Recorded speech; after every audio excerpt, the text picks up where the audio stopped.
সালামু আলাইকুম। যারা সাংবাদিক ইলিয়াসের ফ্যান ফলোয়ার আছেন নিশ্চয়ই ইতিমধ্যে আপনারা অনেকে জেনেছেন, অথবা যারা জানেন নাই তারা আজকের এই ভিডিও থেকে জানতে পারবেন যে আপনারা সবাই ভিডিওর শুরুতে ভিডিওর কিছু অংশবিশেষ দেখে বুঝতে পেরেছেন ভিডিওটা কতটা গুরুত্বপূর্ণ। তাই আর বেশি কথা না বাড়িয়ে চলুন আমরা মূল আলোচনায় চলে যাচ্ছি। তার আগে সবাইকে রিকোয়েস্ট করব, যারা আমাদের চ্যানেলে নতুন আছেন প্লিজ সবাই সাবস্ক্রাইব করে সাথে থাকবেন। চলুন ভিডিওটা দেখি। সালামু আলাইকুম।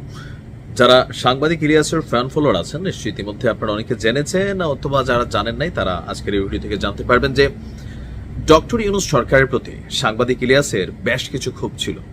ইভেন আমাদের আইন উপদেষ্টা আসিফ নজরুলের ব্যাপারেও ওনার কিছুটা ক্ষোভ ছিল। আর ক্ষোভের মেইন কারণ ছিল যে আওয়ামী লীগ সরকার পতন হয়ে গেছে দীর্ঘ 1 বছরের অধিক সময়, কিন্তু সাংবাদিক ইলিয়াস সহ, পিনাকি সহ, কনক সারোয়ার সহ অনেকেই এখন পর্যন্ত বাংলাদেশে আসতে পারছেন না। ইভেন সরকারের সাথে পজিটিভ সম্পর্ক নাকি নেগেটিভ সেটাও হয়তোবা আমরা বাহির থেকে এতটা খোলামেলা বুঝতেছি না, বাট বুঝতেছি যে না, সরকারের অনেক কিছুতেই হয়তো তাদের সাথে কনফ্লিক্ট আছে। তো এই যে দীর্ঘদিন যাবৎ দেশে আসছেন না, এই সময়টার মধ্যে আওয়ামী লীগ যে মামলাগুলো করছে এগুলোর আসলে কার্যত এখন কোনো ভ্যালু নাই, বাট পুলিশবাদী একটা মামলা ছিল সাংবাদিক ইলিয়াসের।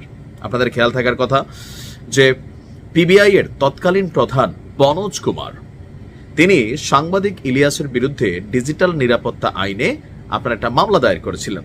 আপনাদের নিশ্চয়ই খেয়াল আছে যে এসপি বাবুলের স্ত্রী মিতু হত্যার ঘটনায় দিন শেষে এসপি বাবুল আক্তার তিনি ফেঁসে গিয়েছিলেন।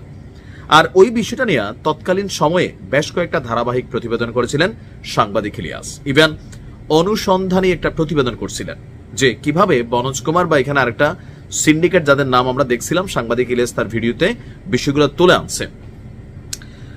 সময় টিভির একজন সাংবাদিককেও তিনি এখানে কানেক্ট করছিলেন। তো পরবর্তী সময় দেখলাম যে যেহেতু বনোজ কুমার সাহেব তিনি তখন আপনার রাষ্ট্র ক্ষমতায় আছেন বা পদ পদবিতে আছেন, স্বাভাবিকভাবেই ইলিয়াসের বিরুদ্ধে একটা মামলা দায়ের করে দিয়েছিল ডিজিটাল নিরাপত্তা আইনে। এই মামলাটা ছিল সবচেয়ে স্পর্শকাতর মামলা, কারণ আওয়ামী লীগ সরকারের যে মামলাগুলো সরকার পতনের পর কোথাও না কোথাও এগুলার আর ওই রকম ভ্যালু কিন্তু নাই, কিন্তু পুলিশবাদী যে মামলাটা ছিল বনোজ কুমারের, এটা কিন্তু আসলে একটা জটিল ইস্যু ছিল। তো দীর্ঘদিন যাবৎ এই মামলাগুলোর কোনো গতি হচ্ছিল না। তো গতকালকে সেই মামলাটা নিয়ে আমরা দেখলাম যে একটা রায় হয়েছে। সাংবাদিক ইলিয়াসের বিরুদ্ধে করা বনোজ কুমার রায়ের সেই ডিজিটাল নিরাপত্তা আইনের মামলাটা খালাস করে দেওয়া হয়েছে। এখন এটাতে সুবিধা কি হয়েছে? সুবিধা এটা হয়েছে কারণ আমার কাছে মনে হয় যে সাংবাদিক ইলিয়াসের বিরুদ্ধে এখন বিএনপির একটু তো গোসাটোসা আছে, হালকা পাতলা বিভিন্ন ইস্যুতে সাংবাদিক ইলিয়াস যখন কথা বলেন, তবে পিনাকি তার থেকে একটু কমই বলেন। বিএনপির প্রতি ওনার হালকা পাতলা পজিটিভ ফিলিংসও আছে দেখছি। মাঝে মাঝে হয়তো 2-1 ধরেন, হয়তো ব্যারিস্টার রুমিন ফারহানা থেকে শুরু করে মাঝে মাঝে আবার 2-4 সাইজও করেন তিনি তার ভাষা দিয়া। বাট বাকি যেই অবস্থান আছে এই অবস্থান থেকে এখন ওনার আর বাংলাদেশে আসতে কোনো সমস্যা হওয়ার কথা না, কারণ এখন এটাই ছিল সবচেয়ে বড় স্পর্শকাতর মামলা। আর বাকি যে মামলাগুলো আছে সেগুলো খুব শীঘ্রই আপনার এগুলোকে প্রসিডিং করা হচ্ছে। তো এই মুহূর্তে সাংবাদিক ইলিয়াসের দেশে ফিরতে আর কোনো বাধা রইল না। আর বাংলাদেশে ফিরলেও কি সাংবাদিক ইলিয়াসকে গ্রেপ্তার করা হবে? আসলে বর্তমান প্রেক্ষাপটে সাংবাদিক ইলিয়াস, কনক সারোয়ার, পিনাকি তারা দেশে আসলে তাদেরকে গ্রেপ্তার করবে, অথবা যারা তারেক রহমান তিনিও দেশে আসতেছেন না, তিনি আসলে তাদেরকে গ্রেপ্তার করবে।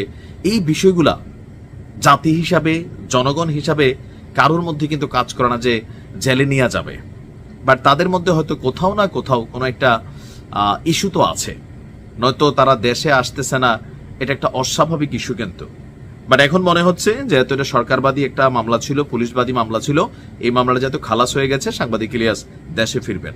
ভালো থাকুন।